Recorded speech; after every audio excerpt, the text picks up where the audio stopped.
amado irmão, bom dia. Que Deus abençoe a sua vida. Quero compartilhar aqui um versículo no livro de Lucas, capítulo 4, versículo 17, 18 e 19. A Bíblia fala assim: Então lhe deram o livro do profeta Isaías, e abrindo o livro achou o lugar onde estava escrito: O Espírito do Senhor está sobre mim, pelo que me ungiu para evangelizar os pobres, enviou-me para proclamar libertação aos cativos e restauração da vista aos cegos, para pôr em liberdade os oprimidos. E versículo 19 diz: E apregoar o ano aceitável do Senhor. Versículo 20: Tendo fechado o livro, devolveu-o ao assistente e sentou-se, e todos na sinagoga tinham os olhos fitos nele. Então passou Jesus a dizer-lhes: Hoje se cumpriu a escritura que acabais de ouvir. Meu amado irmão, eu posso asseverar e garantir para mim mesmo que eu nasci para pregar o Evangelho do Senhor Jesus Cristo, que a maior razão da minha vida é anunciar a boa nova de salvação, a boa nova da mensagem de Cristo Jesus, a boa nova que João Batista já havia dito antes mesmo do Cordeiro de Deus se manifestar na terra. A mensagem é: arrependei-vos porque é chegado o reino de Deus. Nesses versículos do capítulo 4 de Lucas, nós encontramos Jesus tendo o livro da profecia do profeta Isaías em suas mãos, fazendo a leitura, e ele afirmando que naquele dia havia se cumprido a profecia lida no livro do profeta Isaías. Jesus fechou o livro, sentou-se, todos tinham os olhos fitos nele, e Jesus, afirmando, disse: Hoje se cumpriu o que vocês ouviram. No versículo 19, Jesus, ele disse assim: Olha, e apregoar o ano aceitável do Senhor. Estava cumprida a profecia que dizia que Jesus veio à terra para anunciar o ano aceitável do Senhor. Como eu posso anunciar o ano aceitável do Senhor a não ser pregando a palavra de Deus? A não ser fazendo com que a fé seja gerada no coração das pessoas através do ouvir a pregação, do ouvir a mensagem de Deus, do ouvir a palavra de Deus, porque a fé vem pela palavra. O ouvir a palavra de Deus produz fé no meu coração, produz fé na minha vida. O interessante também é nós falarmos um pouquinho de Jonas. Jonas mudou o destino de uma cidade má, onde homens eram pecadores, onde homens que não temiam a Deus, e que uma cidade toda estava fadada ao castigo e à condenação. Mas a Bíblia não diz que Jonas foi até Nínive e fez milagres extraordinários, sinais, maravilhas, curas, manifestação dos dons do Espírito Santo. Não. A Bíblia diz que Jonas, ele anunciou o Evangelho, pregou a palavra, e toda a cidade se arrependeu do seu caminho de condenação e decidiu voltar-se para Deus. O maior poder da face da terra é a ministração e a pregação da palavra. Deus não ungiu atores de igreja, Deus não ungiu homens que são apresentadores de espetáculos aos domingos.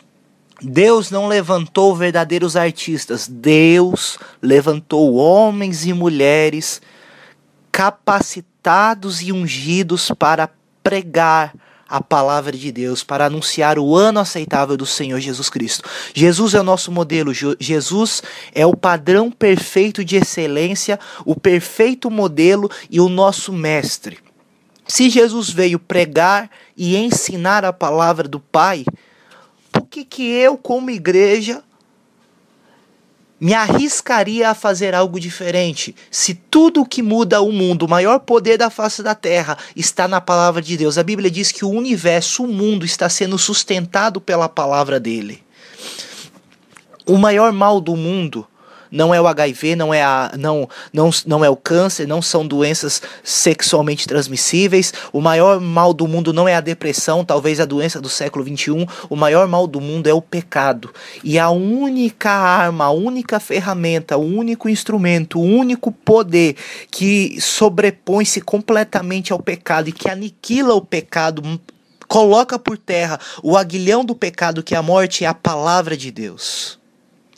Não queira curar o seu povo, amado líder, amado pastor, levantando casas de recuperação. Não queira curar o seu povo instituindo orfanatos para cuidar de crianças carentes. Não queira curar o seu povo distribuindo cestas básicas. A Bíblia diz que nós fomos recriados em Cristo Jesus para que andássemos em boas obras. Perfeito, as boas obras são muito boas. Mas o que muda o destino de uma vida, o que transforma uma família, o que restaura um casamento, o que coloca em pé o abatido, o que livra uma alma da condenação do inferno, do lago de fogo e enxofre preparado para Satanás e os seus anjos, é o poderoso Evangelho de Jesus Cristo.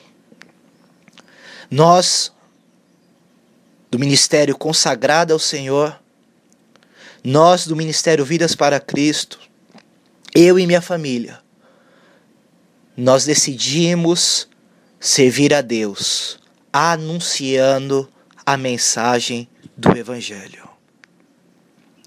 A vida do homem tem sido reduzida ao longo do tempo, porque a maldade e o pecado vêm se multiplicando sobre a face da terra. Nós observamos que no livro de Gênesis, os homens, Metusalém, ou em algumas versões, Matusalém, chegou a viver 969 anos.